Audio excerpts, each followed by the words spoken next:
a curbside commerce conversation from the chamber office. And I am here with... Hi, I'm Dr. Linda Cash from Bradley County Schools. Hey, and good morning. Russell Dyer from Cleveland City Schools.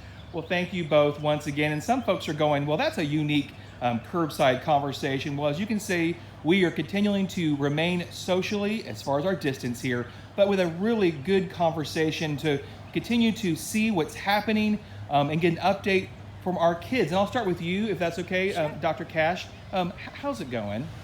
I think better than we expected. We have constant communication with our students. Our teachers are constantly working with them, calling with them, using Zoom to check in on them. I know we would much rather be in school, but overall, I think we've made strides in keeping that communication going with our students and families. Well, thank you. And I'll switch over to Dr. Dyer, and we'll talk about a lot of these things that both of you are jointly sharing, Right. but how are things from your perspective? You know, things are going well. It's different. You know, school is definitely not the same as it is when students are there and the staff are in the building. And that's the part that I'm missing, and I know that's the part our principals are missing, and I'm ready to get back to that. But we'll get there at some point. But for right now, you know, we're out there doing the work that needs to be taking place with academics, feeding kids, and just doing what both districts need to do to make sure our kids are taken care of. Now, I love that, and I'll try to see if I can get you both in the shot here because you are both continuing to. Did you ever think the amount of food you all are collectively feeding our children? Did you want to talk a little bit about that? Well, I can tell you that our school nutrition staff, as well as our bus drivers and our teachers who are riding those buses, are true heroes. They love it. But I think to date, I can't even tell you the number of meals, but we've like got 120,000 meals since this started, and our families wait on it, so we feel blessed to be able to do that. It is a machine, as Dr. Dyer can tell you, it rolls like they've always done it now. Yeah, it is. You know, one of the things that's neat is that we keep evolving with the process too. You know, we've had to change the way we deliver food based on the number of families that come out. So we started with one model, we changed to a new model, and now we're at the newest model. And that continues to change and evolve because the needs of our families continue to evolve. So I think that's just something that both systems are working hard to adapt to our current situation. And we are working well together. Personally, we're working well together, but our districts are working together, and we're trying to just know that we're just taking care of kids. Yeah. It doesn't matter where you go to school. So that's an important piece for us. That's great. And you know, some of those needs, you all are definitely fulfilling the needs of our community, but how can we as a community, how can we help you all? I think to really help us is to be positive and to talk about the support that's out there. Our students are learning. They are heavily involved with online learning, with learning packets, with teachers reaching out to them, and actually supporting our parents who are helping us do the work as well. But just be positive. No, Yeah, that's and I would great. agree with that. Positivity right now is the name of the game. There's a lot of things that are happening right now that are outside of our control, and that's uncomfortable for me and probably for others too. So just trying to stay positive. I would tell families, stay in touch with your teachers, stay in touch with your school administrators, counselors. You know, we're still working, we're still here. The physical buildings are closed, but the school systems are not closed. Right. So we're still operating as much as normal as we can.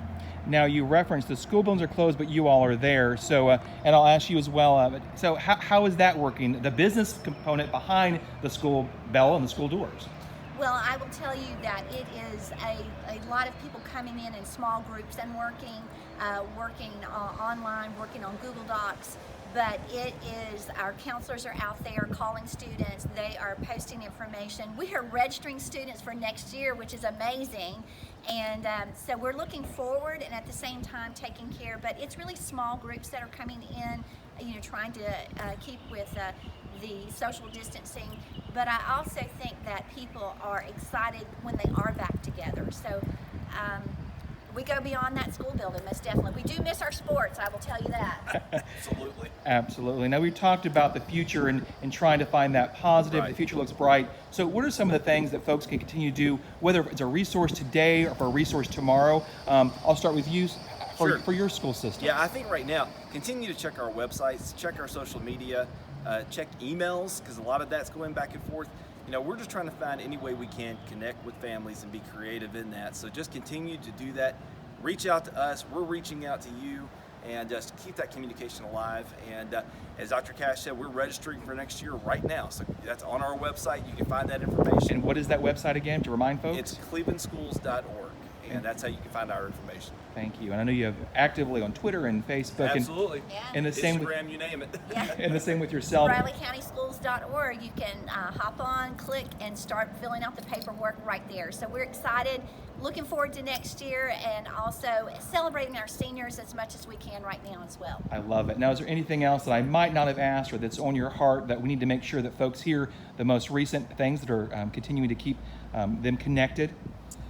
Well, I think we would both say that our websites are fully active. You can keep going. We put out new dates for closure of school. The last day for seniors being May 8th, the 15th, the last for all students, and the last day for our feeding will be May 22nd, and I think we're on the same page with that. Yeah. And I would just say for all of our seniors, hang in there.